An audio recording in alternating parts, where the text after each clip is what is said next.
right, everyone, welcome back into another Fantasy Golf video. Going to be breaking down round 2 here at the Genesis Invitational, talking about all my favorite prop bets for PrizePicks and Underdog, getting into the showdown picks for round 2 as well on DraftKings, talking about some 3-ball bets and some matchup bets there as well. But first, we got to start off with a extremely tilting, terrible bad beat on hole 18 once again.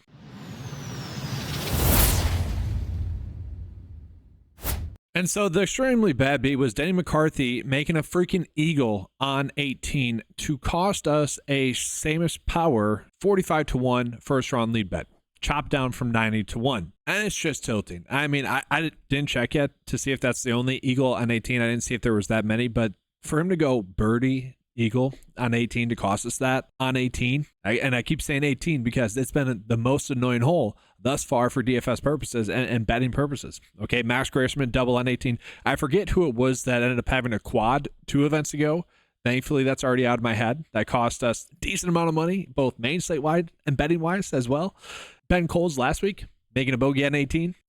And this crap. On top of that, you look at like Patrick Rogers, he ended up going birdie to finish as well, which ultimately would have felt like a bad beat as well compared to Samus Power, who obviously just played a very solid round through and through, right? One bogey to start and then, converted onto the par 5s. Wasn't able to convert on the last par 5, a little bit tilting there, but a solid round through and through. So to miss out on that, very tilting there. Okay, very tilting there. But we'll go ahead and get into this round. And we get into the weather, and I want to start with that, guys, because the weather is projected to be a little bit better tomorrow on Friday than it was on Thursday.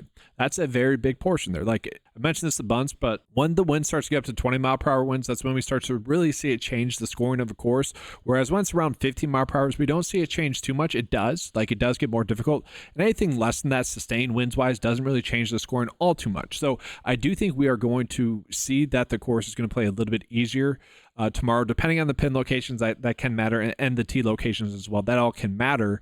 But in terms of the weather, we should be good to go there. A little bit, I shouldn't say good to go. It's going to be better than it was yesterday. And so I want to start with the props bets, and we're going to get into the showdown picks because that's going to go hand in hand. But I want to start with some prop bets. And just a reminder, if you guys are looking to use any of these prop bets and you guys have never signed up for Underdog before, make sure you use the promo code 925 spelled out. They'll give you a $50 deposit match. Take advantage of that. Great deal. And it's just a simple and easy way to help out the channel. But looking at the props that we're getting here, guys, like to me, they are all not really adjusting for the fact that it should end up playing a little bit easier than it did in round 1. To me, these are round 1 prop bets that we're getting.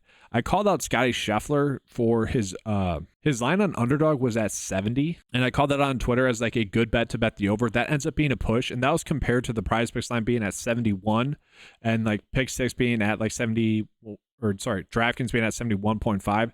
At 70, it was just clearly a good bet to be betting on the over, and it being a push, ended up working out. I don't get why it's at 71 now. Like, I do get why DraftKings Sportsbook has it at 71.5.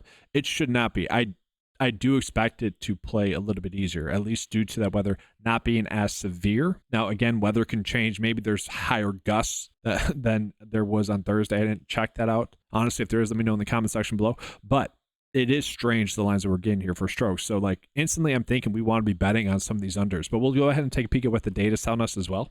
All right, so we're not getting any PrizePicks prop bets just yet.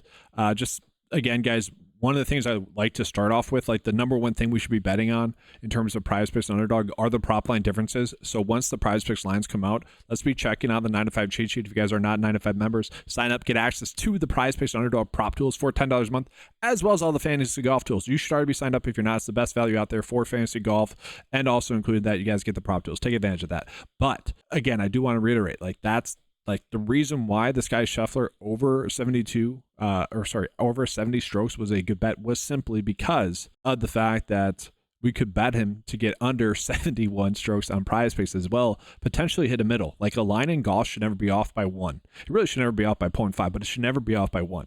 That's a good chance for a middle. A middle is when we are hoping that a bet ends up hitting in the middle. Now, obviously, for that situation with Scotty being at 70 or 71, it was going to be a push in one of the ways, but that's perfectly fine. We'll take a push. And so, again, want to reiterate, we do want to be looking at the prop line differences that we get. But this line right here for Denny McCarthy, 2.5 birdies or better, again, if it does play a little bit easier, that's a pretty crazy line. Now, I would be so pissed off at Denny McCarthy if we bet this, which I'm going to suggest that, and he lets us down after doing what he did to us in round one, first round leader wise. I mean, that's going to sting for some time. I've mentioned the Max Gracerman double bogey a lot. That's because that cost me a GPP. This cost me a pretty penny here as well with that Danny McCarthy Eagle. So yeah, that's going to be tilting for a while there, guys. But I don't mind that. Another one you could potentially do power for his birdies are better as well. But I want to be taking a peek here at some strokes props. So we'll take a peek at that here. We are being told to bet some unders here. So Seb Straka under 73. I don't hate that. Billy Horschel under 73.5. I don't hate that. But really, Seb Straka under 73 strokes. That's currently ranking out as a decent prop bet. And we can also do then Danny McCarthy over 2.5 birdies or better. Now there will be more prop bets that are popping in and out throughout the day. And that's going to be based off of the PrizePicks discrepancies and whatnot. But I think that's a good starting point. So with that, guys, let's go ahead now and jump on into the showdown picks for round two. All right, so we're going to go ahead and get into round two. Or selecting round two. Let's say a peek. Who is most likely to win heading into round two? Scotty Scheffler, Danny McCarthy, Power, Patrick Rogers, Dave. So nothing too crazy here in terms of the leaderboard. So no really good live bets that I think we could really get on too much. I'm probably just letting it ride. Like no need to jump on anyone. But we'll go ahead and jump on into the showdown picks. So what's looking like Scotty Scheffler, Colin Morikawa, JT, Rory, Albert, Hideki, all good stuff there. Okay, so pretty simple, no shocks there. Let's take a peek at the live strokes though. And so really, I do want to take a peek at strokes game putting here. Some players miss some shorts putt. Like Taylor Pendrith missed like 3 short 5-footers, which he's not going to make all those, like especially in a day like today, but that was annoying. Let's see who's like the most likely to improve putting. Akshay is number 1. Okay, Russell Henley could actually improve a little bit. That's a little bit shocking. Lost 1 strokes putting, could be a little bit better there. Happy to see that for sure. So he's someone we're probably looking at round 2 showdown wise because 1, he's already playing well, was expected to play well, did. And he could have improved putting, so I don't mind that. Let's look at the opposite. Who's expected to putt a little bit worse? Power, that makes sense. Patrick Rogers, that makes sense. Denny McCarthy, of course. I don't know. I don't dislike any golfers, and I don't dislike Danny McCarthy, but that's just so annoying.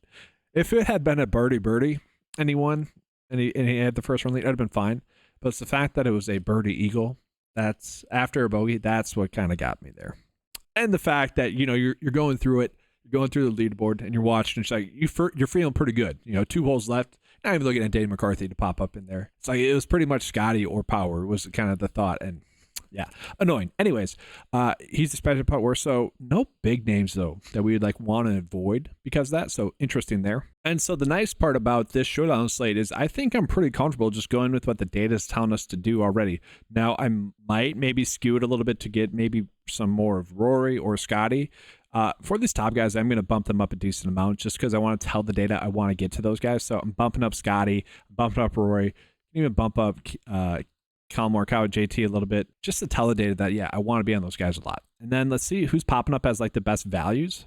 Matt Fitzpatrick, Jake Knapp, Seamus Power, Eric Cole, Jaeger, Nick Taylor. I do like Nick Taylor. I'll bump him up slightly. I think he's going to be a solid producer for us, but we are probably seeing a lot of studs and duds, which is fine. So we're going to go ahead and generate this, guys, so you can see what the 9-to-5 lineup builder is telling us to do. Now, it's going to be a little bit different if you guys don't do that, what I just did, those slight bumps, but that's up to you guys if you guys want to do that. And so the top build that it likes right now, Colin Morikawa, Patrick Cantlay, who both really didn't get anything going. Patrick Cantlay had a double bogey. You take that away, fine round. Colin Morikawa did not get going. Wouldn't be surprised to see him get going. I don't know if I want to get to Thomas Dietrich. This second lineup I actually like a little bit better. Robert McIntyre, Patrick Cantlay, Sam Burns, Willie Z, Nick Taylor. I probably like that one a little bit better, but you guys get the general sense of what we're looking at for round 2 showdown. So with that, I do want to get into some matchup bets and some 3-ball bets. So let's jump into those. I did the slight updates to the tools yesterday, like I showed you guys and talked about. And we ended up having a better 3-ball betting day. Okay, so we had 3 full-on wins, which was great. We had 1 slight push and it being chopped, and then 2 losses. So overall, very good 3-ball betting-wise. Head-to-head went 50%. Now, if you're just looking at the Underdog and PrizePicks prop bets, the 3-ball bets and head-to-head bets ended up being about 2.6 units of profit when you attach the first-round leader bets, which I don't necessarily do. I kind of treat first-round leader bets. I count it in the units profit update in the video that I do in the descriptions of each video.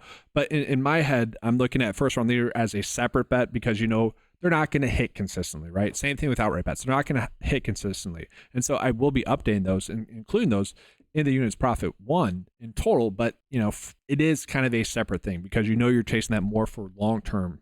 Like you're not going to hit those every single week. it's going to be something that roughly, I mean, first round leader bets you're going to hit a little bit more frequently because there's ties and whatnot, maybe 25, 30% of the weeks. But I think you guys get the point there. But looking at this, so what we want to be doing, I am raising the matchup odds to about 30%, okay?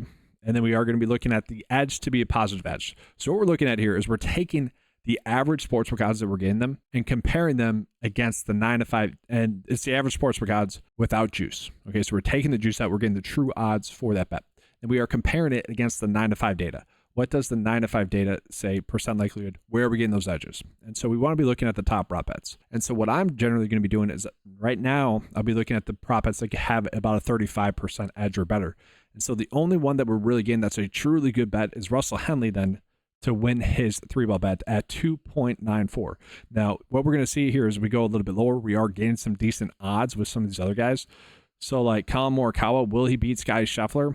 I mean, he only has a 33.63% chance to win this group, but the payout is obviously going to be a little bit better. So I don't know if we need to get there. I don't mind Seb Straka. Robert McIntyre is someone that we are getting to a little bit though as well. And so that's where I'm probably just leaning more towards Russell Henley to continue to play well. If you guys want to go a little bit deeper, you can see them there. Like I would probably just do these 4, but like for record purposes, I'm just going to be doing the first one. And so we'll jump into the matchup bets here.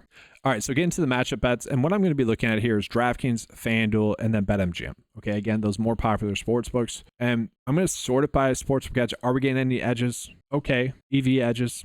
Okay. 1. We'll take a peek here. Okay, so this isn't bad. Sam Burns beating Wyndham Clark. I feel pretty comfortable about that one, actually. That's a pretty good one.